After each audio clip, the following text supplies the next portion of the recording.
இந்த இடம் பார்த்தீங்கன்னா, இதுதான் வந்து கல்யாண மண்டபம்னு சொல்றாங்க. இது வந்து பாதியிலேயே நிறுத்தப்பட்ட ஒரு கல்யாண மண்டபம்.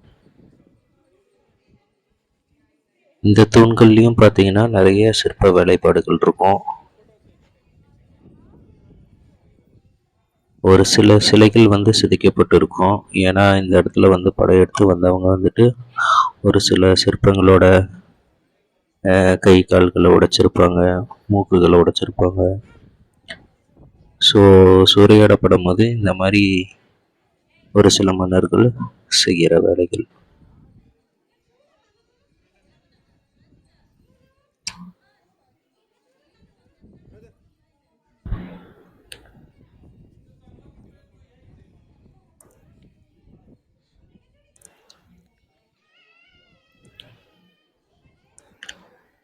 இந்த கோயிலுக்கு வந்து நம்ம ஒரு 2 ஹவர்ஸ ஸ்பெண்ட் பண்ணலாம். ரொம்ப டீப்பா பார்க்கணுன்னா ஒரு 3 ஹவர்ஸ், 4 ஹவர்ஸ் ஆகும். ஒவ்வொரு சிலைகளையும் நல்லா ரசிச்சு பார்க்கணுன்னா.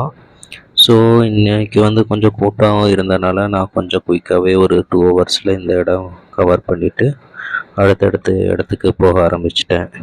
ஏன்னா ரொம்ப லாங்காகவும் ட்ராவல் பண்ணணும். கிட்டத்தட்ட 7 ஹவர்ஸ் ட்ராவல் ஆகுது.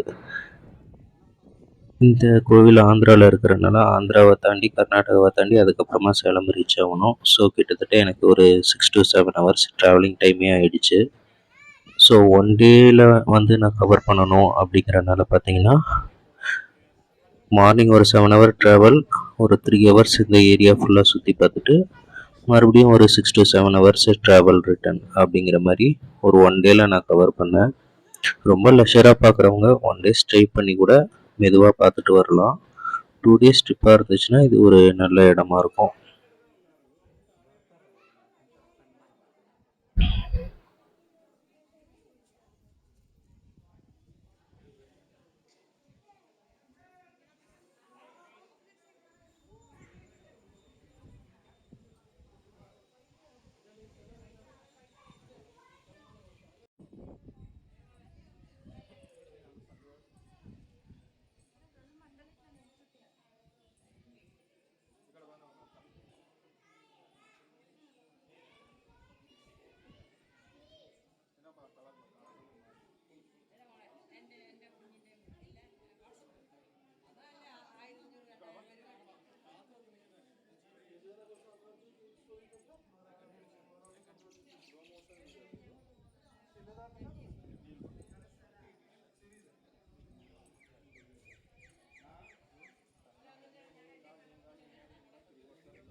இந்த மண்டபம் பார்த்தீங்கன்னா பாதியிலேயே நிறுத்தப்பட்ட மண்டபம். மக்களோட வரியில வந்துட்டு இந்த மண்டபத்தை கட்டுறதா இருந்ததுனால ராஜாவுக்கு வந்து அந்த தகவல் தெரிஞ்சு இந்த மண்டபத்தை வந்து பாதியிலேயே நிறுத்த சொல்லி ஆணையிட்டதா ஒரு கதையும் இருக்கு. அதனால இந்த மண்டபம் பார்த்தீங்கன்னா வெறும் தூண்களோட மட்டும்தான் இருக்கும். மேலே எந்த ஒரு ரூஃபும் இல்லாமல் இருக்கும்.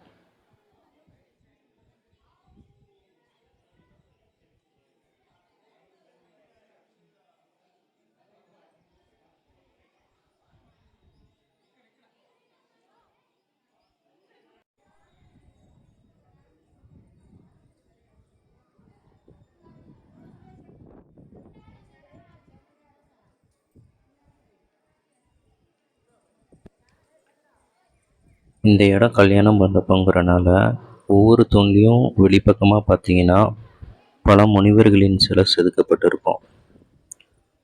ஸோ இந்த இடத்துல கல்யாணம் பண்ணும்போது பல முனிவர்கள் வந்து அந்த தம்பதியரை வாழ்த்தணும் அப்படிங்கிறனால ஒவ்வொரு முனிவரோட சிலையை வந்து இங்கே செதுக்கியிருப்பாங்க.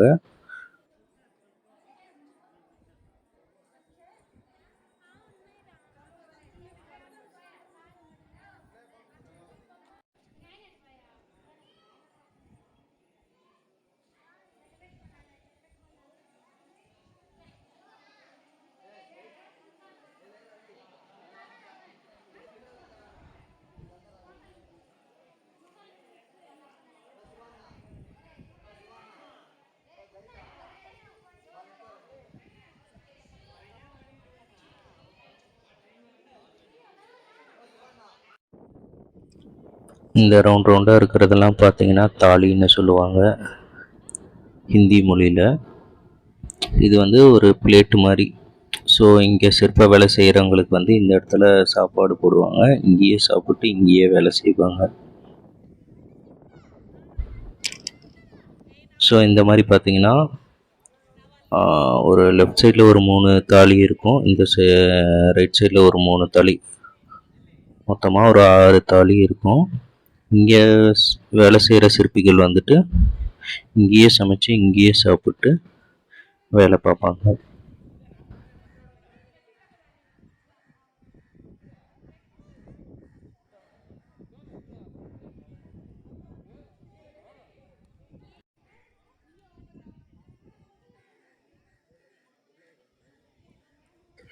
இந்த இடம் பார்த்திங்கன்னா வெளி மதில் சுவருக்கும் உள்ளே இருக்கிற மதில் சுவருக்கும் நடுவில் இருக்கிற இடம். இந்த இடத்துல ஒரு சின்ன ஆஞ்சநேயர் சிலை ஒன்றும் இருக்குது, அதுக்கு ஒரு சின்ன மண்டபமும் கட்டியிருக்காங்க.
கோவிலோட கொடிமரம்,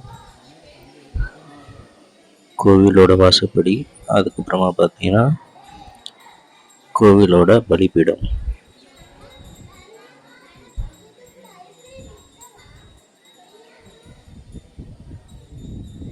இது வந்துட்டு கோவிலுக்குள்ளே போயிட்டு வெளியில் வரும்போது 2வது மதில் சுவர் வழியாக வெளியே வர மாதிரி அமைக்கப்பட்டிருக்கு. நம்மளுக்கு ஒரே வழியில் போயிட்டும் ஒரே வழியில் வெளியில் வரலாம், இன்னொரு பக்கம் கதவுகளும் இருக்குது. ஸோ அந்த பக்கம் வெளியில் வந்து 2வது மதில் சுவர் வழியாகவும் வரலாம்.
என்ன ஆயிடுச்சுன்னா எனக்கு வந்து ரெண்டு லாங்குவேஜ் செம்மையாக மிக்ஸ் ஆகுது இப்போ.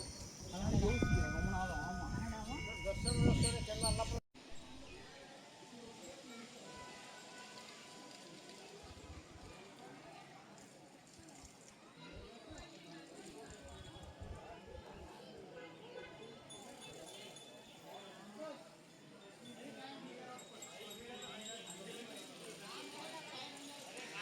இந்த இடம் கோயிலோட வெளிப்புறம். ஸோ இந்த கோயில் இப்போ நம்ம பார்த்து முடிச்சாச்சு. அடுத்ததாக பார்த்தீங்கன்னா நம்ம நந்தி சிலை பார்க்க போகிறோம். நந்தி சிலை பார்த்தீங்கன்னா இந்த கோயிலேருந்து ஒரு 200 மீட்டர் தூரத்தில் தான் இருக்கும். எல்லாமே நடந்து போகிறது டிஸ்டன்ஸ் தான். நம்ம இந்த கோயிலுக்கு வந்துட்டால் ஒரு 200 மீட்டரில் நந்தி சிலை, அங்கேருந்து ஒரு 100 மீட்டரில் வந்துட்டு ஜடாயு ராக், அந்த இடத்தையும் பார்க்கலாம். ஜடாயு ராக்குக்கு மட்டும் 10 ரூபா என்ட்ரி ஃபீஸ் வாங்குறாங்க. மற்றபடி இந்த கோவில் நந்தி சிலை பார்க்குறதுக்கெலாம் வந்து எந்த ஒரு சார்ஜஸும் கிடையாது.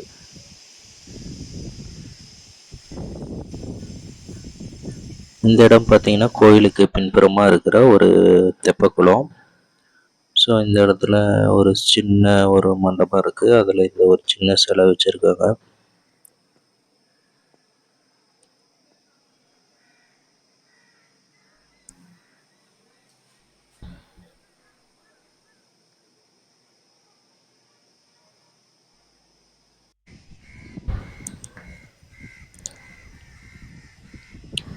இந்த கோயிலுக்கு பார்த்தீங்கன்னா 4 பக்கமே வாசல் இருக்குது.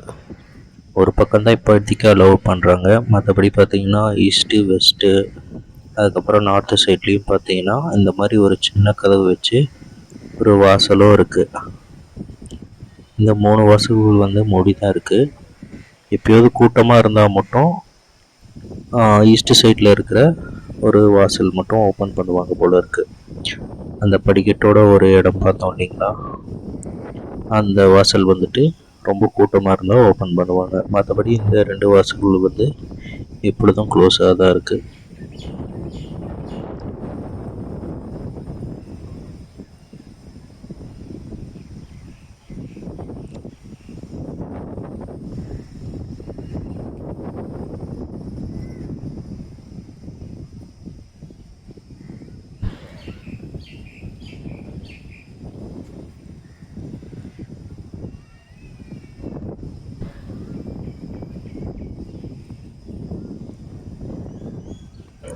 அன்னதான சாப்பாடு, கத்திரிக்காய் குழம்பு, ரவா கேசரி.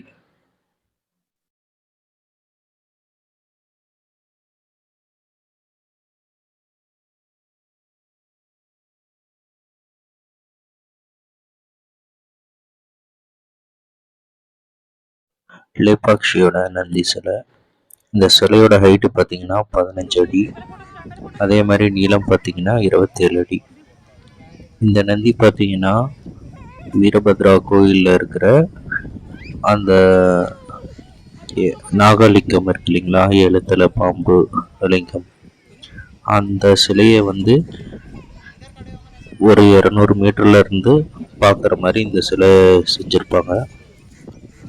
ஸோ கோயிலுக்குள்ளே பார்த்தீங்கன்னா அந்த சிவனுக்கு ஆப்போசிட்டில் எந்த நந்தியும் இருக்காது. அதுக்கு பதிலாக தான் வந்துட்டு இந்த 200 மீட்டர் தொலைவில் இருக்கிற நந்திய சிலையை வச்சுருப்பாங்க.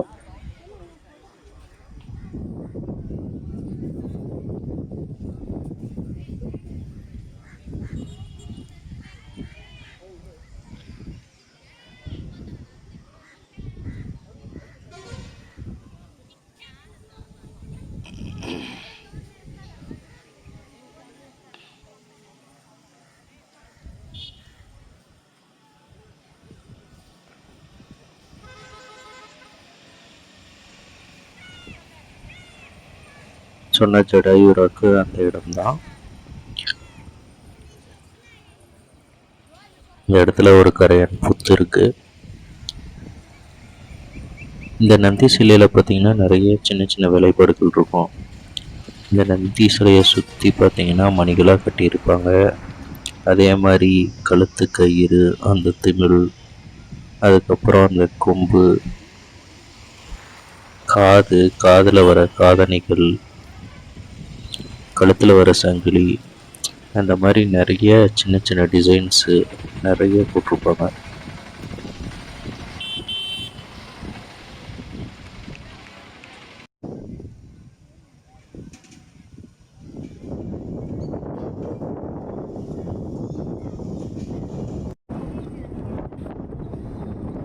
நம்ம இப்போ இருக்கிற இடம் பார்த்திங்கன்னா ஜடாயு ராக்.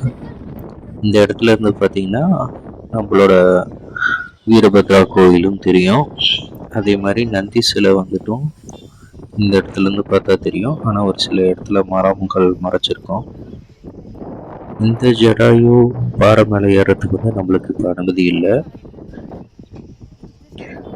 இந்த மலை மேலே ஏறுறதுக்கும் இந்த ஜடாயு ராக்கு மேலே ஏறுறதுக்கும் பார்த்தீங்கன்னா கம்பிக்கலான படிக்கட்டு அனுப்பிச்சிருக்காங்க. ஆனால் அந்த ஜடாயு ராக்குக்கு போகிறதுக்கான அனுமதி நம்மளுக்கு இல்லை. இது வந்து ஹனுமன் பாதம்னு சொல்லப்படுது. இந்த இடத்துக்கு ரீச் ஆகி நான் டோட்டலாக சுற்றி பார்த்த இடம் பார்த்தீங்கன்னா 321 கிலோமீட்டர்.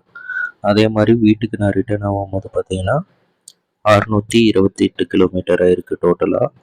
125cc சோலோவாக ஒரு நாளில் வந்துட்டு போயிட்டு வர இடம் தான் லேபாக்ஷி டெம்பிள், ஆந்திர பிரதேஷ்.